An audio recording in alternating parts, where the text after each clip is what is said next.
much for that introduction, Manine, and thank you for having me here. I realize that I'm in very good company, far better company than myself, so I appreciate that. My talk isn't going to be about a big project. In fact, we've been doing a lot of big projects in our practice that are focused on systems and systems clash detection and integration with other consultants and reacting to a myriad of factors. But today is really about a small project that I love doing and which is the kind of project that I think we would like to focus on ultimately. You will of course notice, Manine has pointed out that I didn't know you could be more than 9 months pregnant, but apparently you can be. I'm 9.5 months pregnant. And so I could actually have this baby any minute. And here I am. And this has reminded me of a little story of somebody that I admire very much in the architectural fraternity called Myra Fazla Kamstra, that I'm sure you're all familiar with. And she told me the story of how she'd already started with labor pains while she was working in the office of Hans Hollein in 1963, but she just had to finish the top floor of Musgrave Mews for the Hans Hollein office. She literally gave birth 2 hours after having finished the drawing to her firstborn. This was, of course, before the enfranchisement of women in South African labor law, and ironically, it was at the time also the reason why she started her own practice in the early 1960s. Anyway, so what I want to talk about today is about learning from the everyday. And that particular image, Morne and I had some fun on Sunday to take these images, not to be confused with my pregnancy shoot, although that's probably the closest that I'll get to it. These images of me at the top and Morne, who's my husband and also my partner in crime, of course is a reference to another couple in architecture that I want to use as a springboard for presenting this little project today because it contextualizes very much the context within which the small project is set. Of course, that's a reference to a well-known couple, Denise Scott Brown, who has a South African reference, and her partner, Robert Venturi. And they became well known, as I'm sure all of you are familiar with, a publication in 1972 of Learning from Las Vegas, where they documented Route 66, which is a commercial strip and designed for the car. They acknowledged the popular culture and social activity, and they disrupted the entire direction of architectural discourse at the time. Now, Morne and I don't have ambitions like those, but I thought it would be very interesting as a point of departure because of the setting of this little project. Incidentally, these images were taken on a Sunday when most people were coming out of church, I suppose, and they were wondering what on earth a highly pregnant woman is doing in this context, being photographed, which perhaps is also a commentary on the fact that we are situated or our cities perhaps have these inhumane qualities over which architects have no or little control at the end of the day. So the reference here is a commentary of the context in which many of us operate, and which is also the context for the small public building, which was awarded by my peers and about which Manine had asked me to talk today. So the project is, of course, many of you might recognize this, Linwood Road in Pretoria, which inevitably forms the backdrop of the imagery. I would like to liken this strip to the analogy made by Scott Brown and Venturi so many years ago. What did they learn from that experience, and what can we learn from their experience? Set in 1972, they learned from Las Vegas the power of signage through the use of the duck and decorated shed as metaphors for expressive and symbolic architecture. In their seminal book, Learning from Las Vegas, they acknowledged the duality of architecture's role as both shelter in its interiority and signage in its communicative, decorative, informative, and symbolic aspects. The Las Vegas of the 1960s was a cardboard cutout city of maximum effects from minimal means, where you could have a $100,000 sign that sat on a $10,000 stand. In fact, the question here is, how much has really changed? maybe there are at least 4 major observations in learning from Las Vegas that are still relevant, especially today. The first is the understanding of the car. Linwood Road is one of the K routes of Pretoria and is no exception and is in fact ubiquitous with most cities in South Africa. The second is the most obvious and the most discussed. Of course, the reassessment of the role of iconography, symbolism and communication in architecture, especially in our current information age. The third observation is perhaps a social one, or as Denise Scott Brown said in her introduction to their most recent publication, to learn a new receptivity to the tastes and values of other people and a new modesty in design in our perception of our role as architects in society. And maybe a fourth observation is the methodology that Venturi and Scott Brown employ to study Las Vegas as an automobile commercialism phenomenon. They separate out values of the study to understand the whole, and then, very important, bring them together again in design. The approach is useful and necessary for designers to understand the complexities of the modern world. Building on this, the well-known booklet in 1963 entitled 26 Gasoline Stations, which was done by the photographer Ed Rushard, had documented gasoline stations along that strip. And I find it very ironic that the public places along the entire Linwood Street are the filling stations, the parking lots, the hard sidewalks. And of course, we as architects have very little control of this environment. It's dictated by development or developers and by the flow of monies at the end of the day. But at the core, Denise Scott Brown and Robert Venturi learned from this kind of banality and found this special in what others might term the ugly and the ordinary. And perhaps this is the most relevant of lessons I've learned from working in this particular environment. Of course, what I find very fascinating, if you drive down Linwood Road, and you can't see it on this image, is that if you go down Linwood Road, which is the M6 and used to be just called the Waarpadrand Road, it actually goes to, and you can't see it on that sign, but it says onbekend, which translated to English is unknown. So if you're traveling along Linwood, your actual end destination is a place which is unknown. And this is the kind of imagery that would guide you there. And of course, then there's the banal, and this idea of security and the idea of surveillance. And what does that mean in terms of having to operate in this particular context? But what I find very interesting about a city like ours is that just a few layers beyond Linwood Road, there's the work of one of the favoured sons of Pretoria, Norman Eaton. In fact, along Linwood Road, just in that very first stretch, there are 3 beautiful houses. I'm starting with the last house that was built in 1964, which is the House van der Berg, which is, as you would enter into Linwood, literally 1 block to the south. These modernist icons are completely hidden from the everyday. A little bit further down the road, if you go beyond Safari Kwekerij, you find an architecture not of visibility, but of invisibility. An architecture that is everything but the architecture of commercialism and everything but the architecture of the car. And these are the hidden gems just beyond the periphery of all of these signs and signals, decorated sheds. And what do we learn from that? And of course, a little bit further down the road is the Anderson House, also one of, or arguably perhaps his best residential work.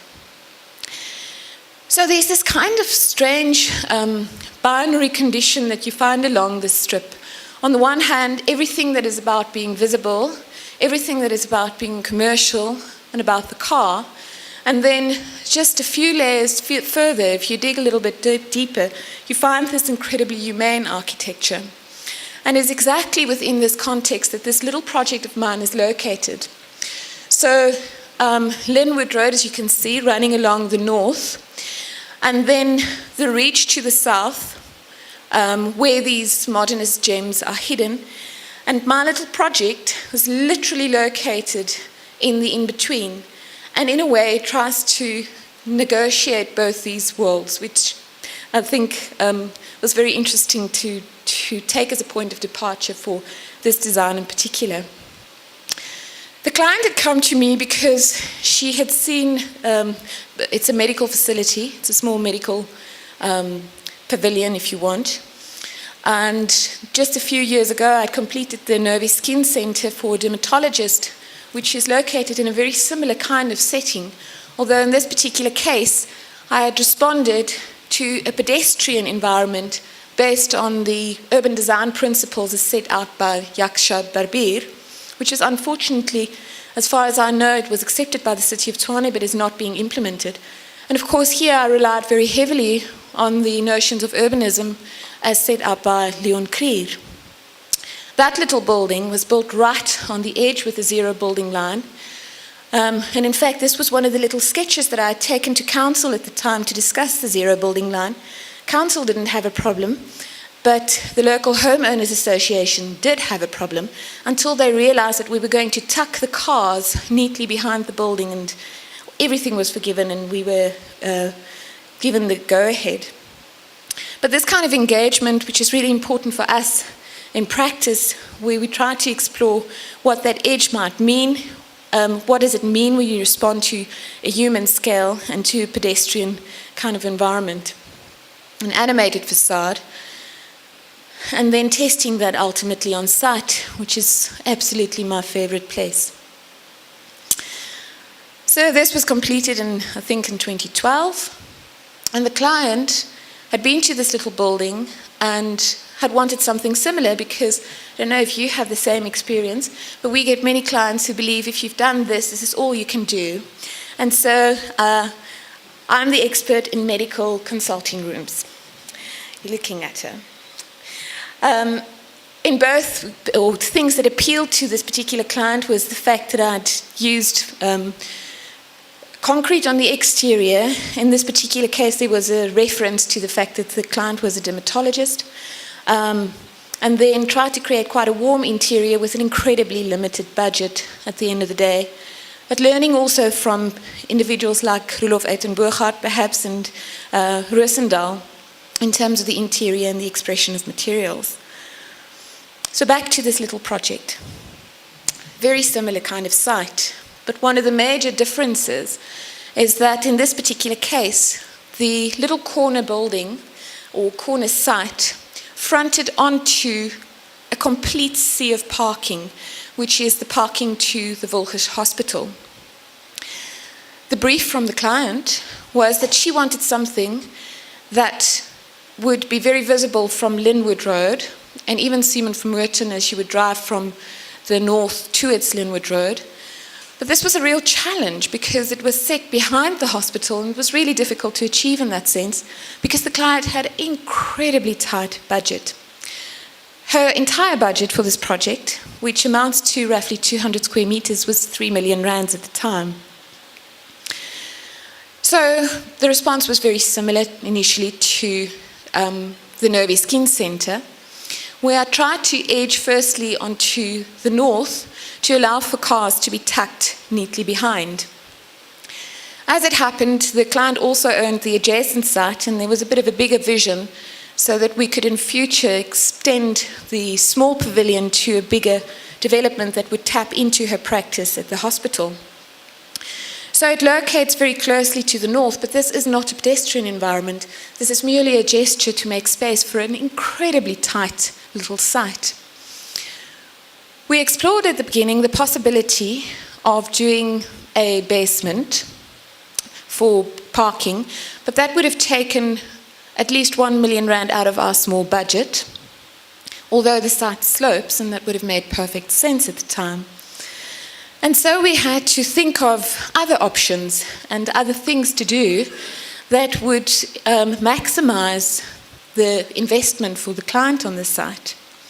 And one of the things that I explored right from the outset is exactly this kind of banal that we spoke about right at the beginning, or that I referenced to rather, right at the beginning of the context. And I'll explain why just now.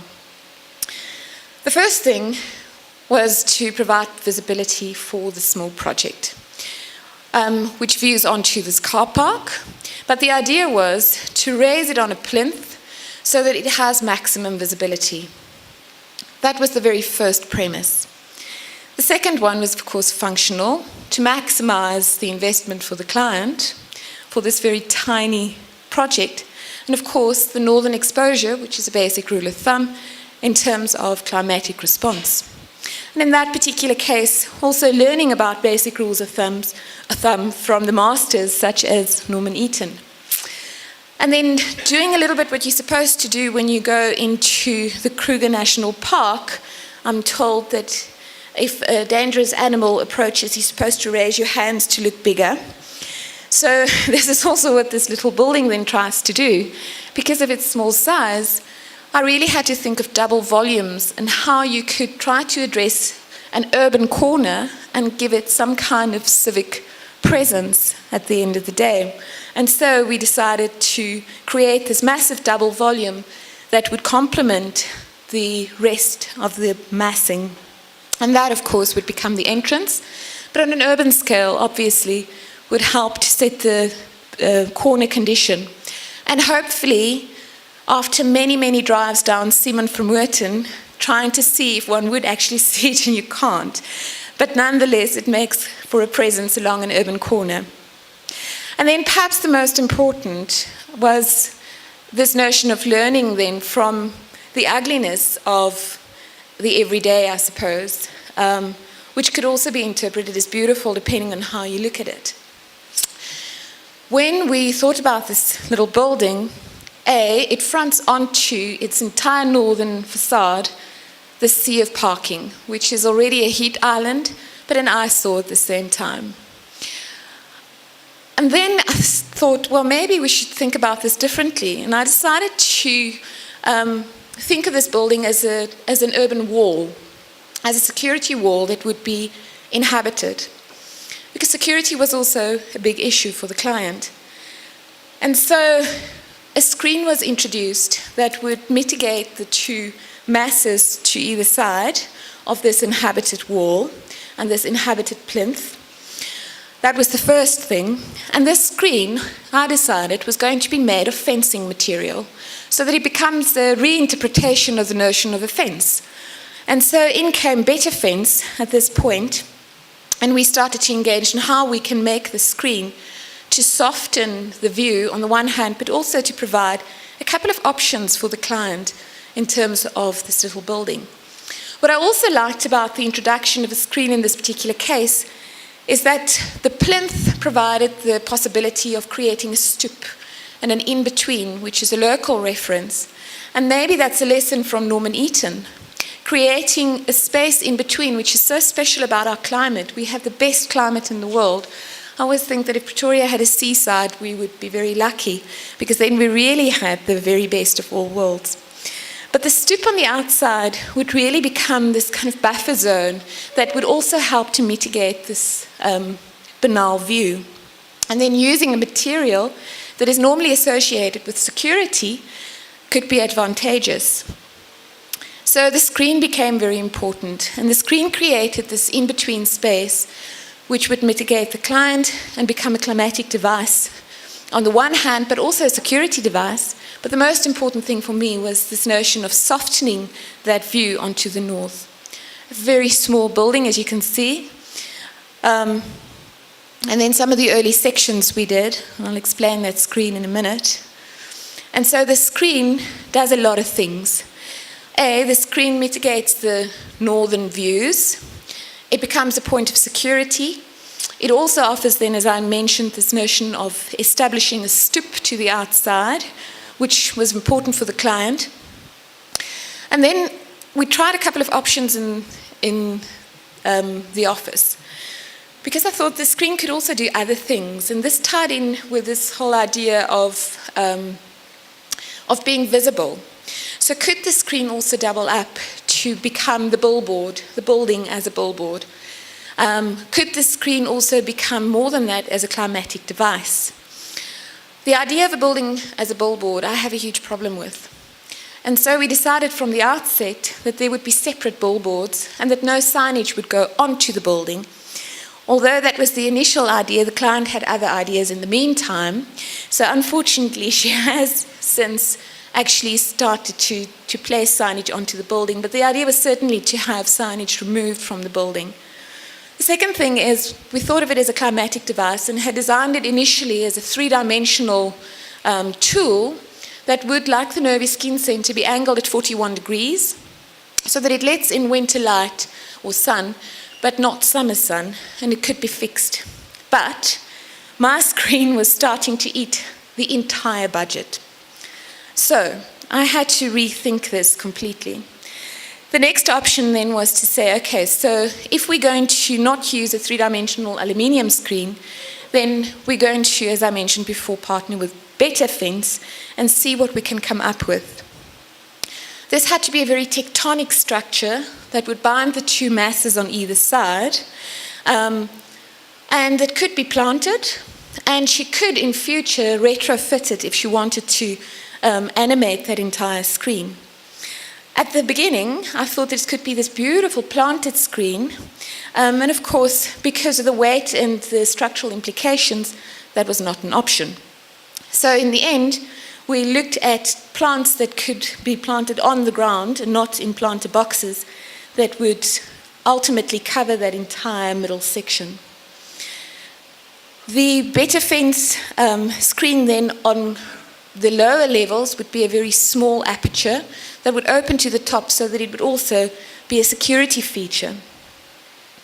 And then this was one of the final renders that we came up with. And here I have to say that I have a fantastic team working with me, amongst others somebody called Walter Robenheimer, who was one of the top students at the University of Pretoria. And he was the one who sat many hours to help me work out what the detailing would be on the screen. And of course, Morne being our biggest critic from the sideline. So that was one feature, and it had to be a very important feature within the building. And some of the kind of details that we started to do for assembly of the screen.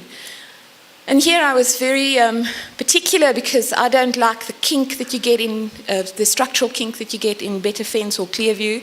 And so we had to look for the smallest panels that would not have a kink but would be flat. And that actually determined what the set out would be for the entire frontal dimension. And that screen would have to cover right over to fill the tectonic sort of gap between the two masses on either side of the small building. And then how it turned out on site. So this idea of using something that is quite banal and that is associated with security and surveillance gets reinterpreted into a completely different context in a completely different way. And I was very lucky because I could convince the client of the value adding to this because it took quite a large percentage of the end budget. And then that kind of in-between space that would be created and that would become green over time. As I mentioned before, the kind of this kind of project is absolutely the kind of project that you fall in love with. And everybody in the office ended up wanting to come to the site every day, which was great fun. But there was a second feature that was very important for me in this case. And again, it had to do with the kind of banal context in which we operate. And that is that every single public little building has a security house, or a guard house. And so I wanted to make that part of the overall ensemble. And the guard house, which is situated just to the back, takes on exactly the negative form of the cutout of the entrance, so that it feels as if it's part of the building that has been broken off and has literally been placed to one side to create also the main entrance for vehicles from the side. I love a project before it's completed, and actually I thought the scaffolding was more beautiful than the end product. And again, it's one of those small projects that you just wanted to spend a lot of time at because of the pleasure of being on site. Had a fantastic contractor in this case called Raoul Roux, who is from Archicon Construction, and he was brilliant. I think we both made a tremendous loss on the project, and yet didn't complain because we enjoyed it so much. In total, the detailing amounted to 96 A1 sheets. To give you an idea, for a small 200 square meter building. And then the roof spaces that would be framed by the screen, and that would create a lovely roof terrace. And here we had a little bit of fun with referencing Carlos Scarpa, perhaps, another architect whose work I admire very much. And local references. One of the important things for the client was that she wanted something, in fact, it was the very first thing she wrote to me, is that she wanted something that would be fresh and bright, and would also say something about the ethics of the medical profession. And this is what we try to deliver. And in this case, I decided to work with a bag brick, which happens to be a nod to Norman Eaton, on the one hand, but of course would also form the backdrop to something that tries to be fresh and bright, and also perhaps say something about the medical profession. And the kind of detailing that resulted from that, as I say, we had a lot of fun with this, and without Mornay's critique and input, I don't think it would have turned out as well as it did. So this notion of surveillance and the banal, and the idea of working and reinterpreting the fence, extended to burglar proofing. That was, of course, the second thing. I had 20% apertures on the north, which climatically we wanted to control, but at the same time I wanted to reinterpret burglar bars. I didn't want burglar bars as normal burglar bars. So that was the second consideration, where again I had to do some convincing to the client in terms of the budget. And we initially started off with 3-dimensional screens, but the screens that you see there are 4mm steel screens, where we worked out, again with this notion of positive-negative play, the size of the apertures in relation to the size of the better fence apertures. And we tried a couple of iterations. These work on a very, very simple pneumatic control system, like a garage door, so they can open, slide, and open. And the apertures are in relation to climatic control, but obviously also so that the client could clean the windows. But that's the burglar proofing, essentially, at the end of the day. And as it turned out on site, again, a pleasure to work with a contractor who was very innovative in trying to make it work in terms of the weight. And as it sits, again, this notion of a fresh, clean building. So the idea of burglar proofing and security fence, which gets reinterpreted, perhaps with a nod to the modernists, but ultimately trying to answer in the client's brief. And at night, it starts to take on the form of some kind of veil. The openings were, in the end here, Mornay was our best critic. We tried different sized openings, trying to be climatically responsible. But we decided, after several iterations, to go for something that's quite disciplined and was actually worked out according to the Fibonacci series. And then the detailing that followed from that. And as I say, 90 sheets later, 96 sheets later, and as it sits. Those kind of burglar proofing wasn't done in all the openings. We decided only to do this on the north. So on the inside of the building, we took another sort of stance on burglar proofing. So on the inside of the building, there was, at places where we wanted to articulate certain things, the option of having another kind of burglar proofing. So this burglar proofing was a sliding screen along the same principles. And here, again, we tried to repeat the same detailing so that it iterates on different scales and talks about the identity of the building overall. And just something that would be delightful while at the same time being burglar proofing. All the openings would relate to one another, ultimately also down to the last tile size that would relate to, and actually where it comes from is the size of a better fence opening. So these are all at scales from better fence, which I find very ironic, but again references back to the kind of banal that inspires one. The negative space, which also recalls perhaps the notion of landscape and crevice and the drama of entrance as you'd go in. And then the door, which was designed by Walter in our office, using natural materials. We had to cut off a part of the seat on the outside, and I decided to cover that with small red mosaic tiles so that it's a little bit like a flesh wound. And in that way, the building also references by default some kind of medical procedure, I suppose. And then finding a lot of inspiration from Pretoria. Many years ago, when Morne was a student, he did a figure ground of the city of Pretoria, which I must say we've used so many times in so many different projects. And in this particular case, it became the negative cutout for the entrance desk as you would enter. So there's a reference to this city on a larger scheme. And then just some of the detailing as it came together in these small spaces.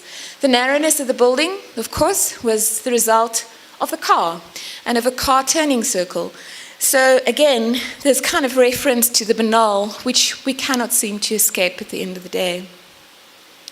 On the first floor, opening onto the roof, I wanted a door within a door so that it allows more flexibility for the client over time in terms of trying to use every square millimeter of a very small building.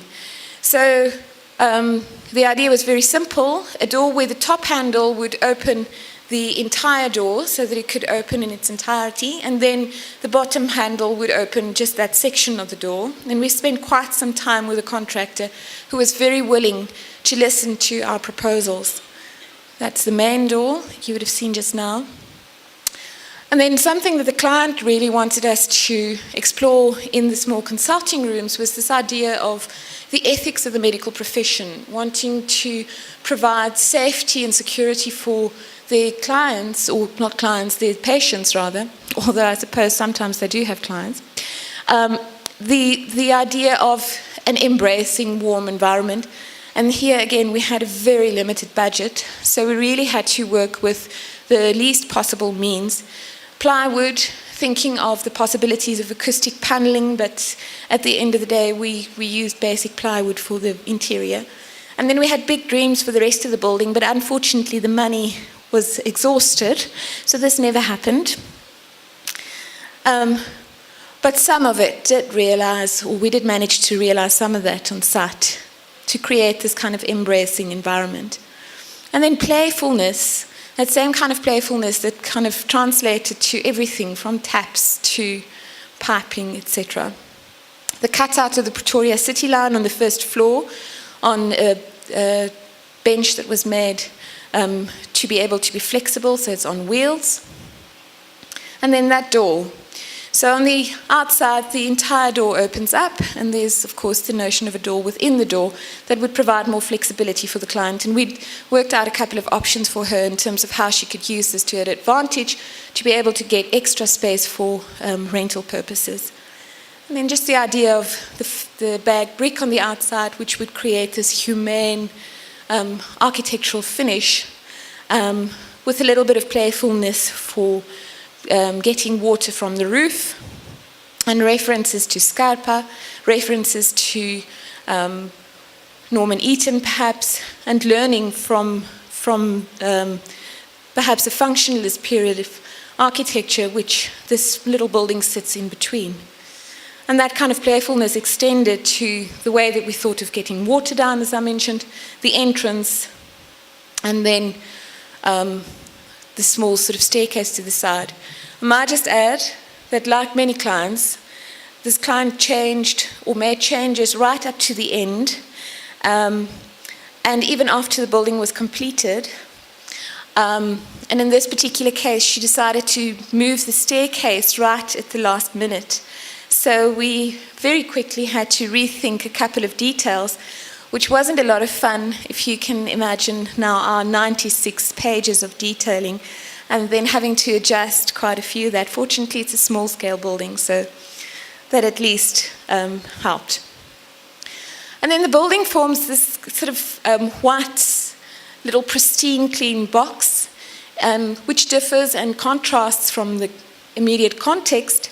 And it's really about a wall that is being inhabited, about a rethink of what security and surveillance could be within this particular context, and learning lessons from the ordinary, from the everyday, and trying to make those very elements of the everyday special in one way or another. So it's a small building that tries to do big things. Thank you, Muneen.